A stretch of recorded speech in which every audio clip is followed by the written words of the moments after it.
আজকে বাইকের প্রথম সার্ভিসিং করার জন্য চলে এলাম হোন্ডার শোরুমে। শোরুমটিতে রয়েছে নিজস্ব সার্ভিস সেন্টার। বাইকটি মাত্র 280 কিলোমিটার চলেছে। Pro Honda mineral engine oil দিচ্ছি, মূল্য 630 টাকা। শুরুতেই ইঞ্জিন অয়েল ড্রেন দেওয়া হলো। আমরা আজকের এই ভিডিও দেখেই টুকটাক সার্ভিসিং শিখে নিতে পারবো। এই বাইকটিতে ড্রেন নাটটা খুব ভালো জায়গায় দেওয়া আছে, যার কারণে আমরা নিজেরাই ইঞ্জিন অয়েল ড্রেন দিতে পারবো। এখন এয়ার ফিল্টারটা চেক করা হচ্ছে। যদি ফ্রেশ অবস্থা থাকে তাহলে তো চেঞ্জ করার দরকার নেই। আর এটা হচ্ছে সেই ইঞ্জিন অয়েল শোরুম থেকে নেওয়া। এখন ইঞ্জিন অয়েল ড্রেন নাটটা লাগানো হচ্ছে। এরপরে আমরা ইঞ্জিন অয়েলটা ভরে ফেলবো।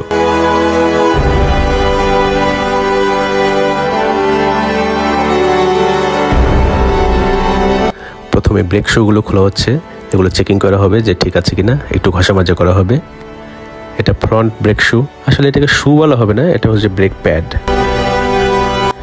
এখন রিয়ার ব্রেক প্যাড খোলা হচ্ছে। এগুলো খোলা এবং খুলে ক্লিন করা খুবই সহজ। এই ভিডিওটা দেখলেই আপনারা বুঝতে পারবেন যে কতটা সহজ।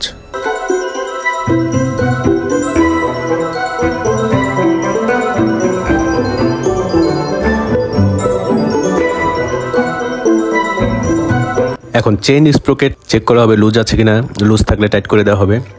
নাটটি যদি লাল জায়গাতে আসে তাহলে আপনাকে বুঝতে হবে যে এটা আর বড় করা যাবে না, ছোট করা যাবে না। চেইন স্প্রকেট চেঞ্জ করে ফেলতে হবে।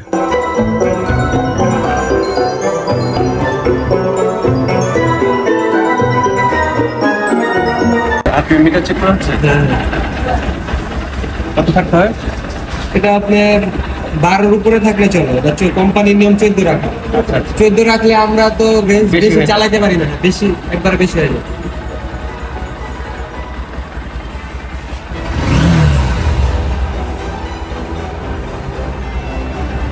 উপরে ঠিক আছে, তার মানে এখন আর বন্ধ হবে। প্রথম সার্ভিসিং মোটামুটি শেষ। এখন চলে যাবে বাইক ওয়াশে। নেক্সট সার্ভিসিং কবে করতে হবে তা সার্ভিসিং বুকে লিখে দিয়েছে। প্রথমে পানি দিয়ে স্প্রে করেছে, অতঃপর ফোম স্প্রে, তারপর আবার পানি দিয়ে স্প্রে করে এখন এয়ার স্প্রে দিয়ে বাইকটিকে শুকানো হচ্ছে। ব্যাস, বাইক এখন চলার জন্য উপযোগী। প্রথম ইঞ্জিন অয়েল খুব দ্রুত চেঞ্জ করতে হয়, কারণ ইঞ্জিনের পার্টস ঘূর্ণনের ফলে মেকানিক্যাল রাস্ট আসে, যার কারণে 300 কিলোর মধ্যে চেঞ্জ করে ফেলে বেটার।